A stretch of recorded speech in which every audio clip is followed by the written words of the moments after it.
Selamat datang di channel Potret Matematika. Kali ini saya kembali akan membahas tentang aplikasi sasaran kerja pegawai atau yang disingkat SKP ya.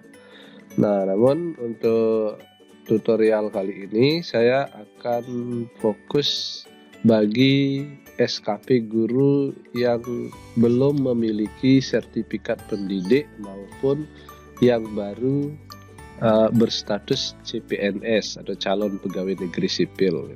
Karena di sini banyak permintaan dari kawan-kawan bagaimana cara membuat SKP bagi kawan-kawan yang belum memiliki sertifikat pendidik dan masih berstatus CPNS. Nah, jadi di sini bedanya nanti dengan SKP yang lain yang biasa kita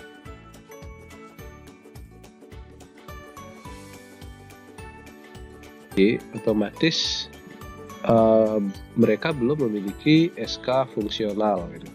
Jadi di sini nanti perbedaannya adalah di kolom angka kredit itu kita kosongkan. Jadi untuk SKP ini khusus untuk SKP guru yang tidak memiliki sertifikat pendidik dan masih berstatus CPNS. Oke, kita mulai dari data umum ya. Nah, nanti kalau misalnya kawan-kawan bermasalah dalam mengoperasikan file ini atau aplikasi ini, silakan disimak pada video tutorial sebelumnya terkait dengan pengisian identitas dan sasaran kerjanya ya. Oke, saya mulai. Kita dari data umum dulu. Di sini silakan kita isi nama di sini, misalnya ini saya sebagai guru yang masih berstatus CPNS misalnya. Isi nama lalu NIP.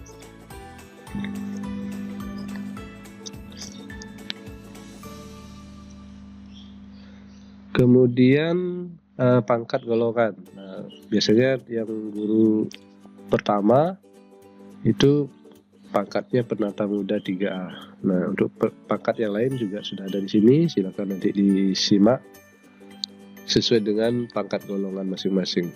Oke, penata muda ya kita pilih. Kemudian di sini jabatannya sudah muncul secara otomatis. Unit kerja, misalnya saya bertugas di SMP Negeri 3 Tanjung. Oke, lalu berikutnya dipilih di sini jumlah jam mengajar, silakan berapa, misalnya 24 jam lebih, silakan sesuaikan dengan jam mengajarnya. Kemudian yang berikutnya yang di bawah ini untuk bagi CPNS atau yang belum memiliki sertifikat pendidik yang tidak mencantumkan angka kredit di SKP, ini diisi juga boleh, tidak diisi juga tidak apa-apa. Silakan saja, ini mau diisi juga silakan. Misalnya target persentase angka kredit PK guru misalnya 100%. Kemudian nanti realisasi ini biasanya kepala sekolah yang mengisi. Kemudian ada misalnya tugas tambahan, silahkan dipilih di sini jika memiliki tugas tambahan. Tetapi kalau tidak, ini dikosongkan saja. Oke. Lalu di bawahnya identitas pejabat penilai, silakan diisi sesuaikan dengan kondisi di lapangan. Kemudian identitas atasan pejabat penilai diisi. Lalu di bawah, yang paling bawah adalah pengaturan tempat dan tanggal penetapan SKP ya. Nah, ini silakan diisi nih. Tempat tanggal pembuatan SKP biasanya di awal tahun. Kemudian tempat tanggal penilaian SKP, capaian SKP itu di akhir tahun. Lalu tempat pembuatan PPK atau DP3 itu di akhir tahun juga, dan seterusnya. Silahkan disesuaikan dengan yang sesuai dengan kebutuhan. Kemudian kalau bermasalah nanti ketika kawan-kawan sudah memiliki file ini, jika tidak tahu bagaimana cara mengisinya, di sini juga ada link ya. Link ini silahkan diklik, nanti diarahkan ke YouTube untuk melihat tutorial cara pengisiannya. Itu. Oke, jadi itu untuk data umum. Jika ini sudah selesai, berarti data identitas kita sudah selesai ya, sudah jadi. Lalu yang berikutnya baru kita menganjak ke menu sasaran kerja pegawai. Nah ini ya, kita klik ini. Nah di sini nanti silakan kawan-kawan CPNS atau guru yang belum memiliki sertifikat pendidik ini diisi sesuai dengan perencanaan sasaran kerja kawan-kawan semua. Nah, misalnya guru mata pelajaran atau guru kelas bisa memilih ini. Nah ini tinggal dipilih aja satu gitu ya. Satu, maka di angka kredit, kolom angka kredit itu akan diisi strip saja gitu, tidak ada angka kreditnya. Kemudian misalnya menjadi wali kelas, silakan diisi misalnya wali kelas. Lalu menjadi pembina misalnya, pembimbing siswa dalam kegiatan ekstrakurikuler, nah, silakan diisi. Nah ini disesuaikan dengan target kerja masing-masing. Kemudian untuk guru BK, khusus guru BK yang ini ya, yang di kedua ini khusus untuk guru BK. Berarti kalau khusus untuk guru BK, berarti yang di atas ini dikosongkan. Ini khusus untuk guru mata pelajaran atau guru kelas di sekolah dasar. Oke, seperti itu. Kemudian berikutnya di bagian C juga sama ya. Kalau misalnya merencanakan diklat, nah misalnya 2 kali diklat direncanakan. Oke, kemudian berikutnya lagi, nah silakan ini dipilih, sama caranya ya, dipilih saja, tinggal dipilih. Untuk detailnya ada di tutorial SKP yang saya sebelumnya.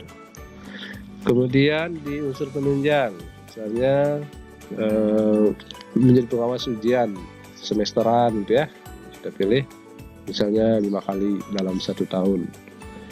Kemudian menjadi anggota organisasi profesi, misalnya di anggota misalnya anggota, kita pilih di sini 1. Lalu mendapat piagam penghargaan dalam 1 tahun itu targetnya berapa gitu. Misalnya saya menargetkan 2 piagam. Oke, kalau ini sudah selesai direncanakan, lalu cara berikutnya adalah tinggal kita di sini klik tombol sembunyikan ya. Ini kita klik tombol sembunyikan ini. Oke, saya klik. Nah, maka yang akan muncul adalah yang tadi sudah saya isi. Tinggal saya melengkapi target yang lain. Gitu. Misalnya kualitasnya 100% gitu ya. Ini sama caranya dengan pengisian SKP lainnya. Kemudian ini dalam 1 tahun berarti 12 bulan.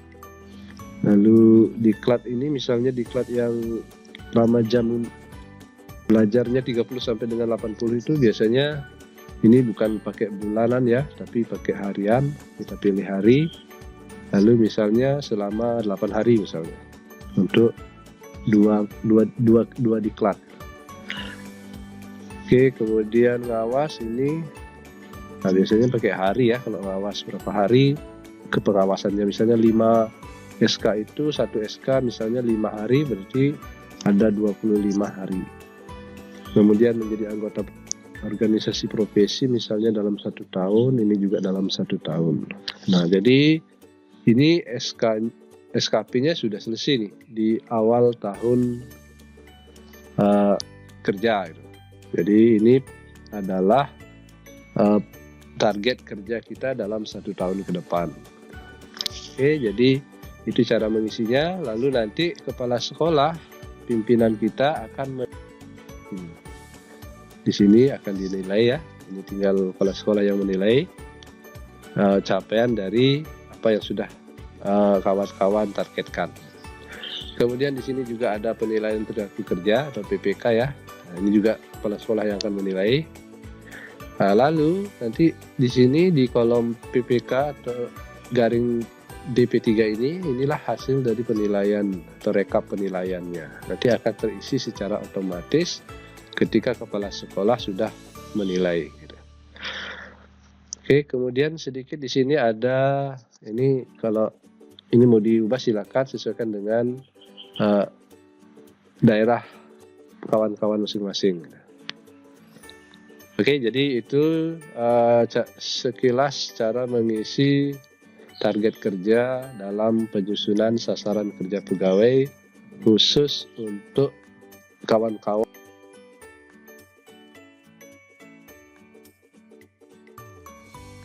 sertifikat pendidik dan masih berstatus CPNS. Oke, demikian untuk tutorial lainnya silakan kunjungi kembali di channel Potret Matematika. Jangan lupa ya di subscribe. Terima kasih.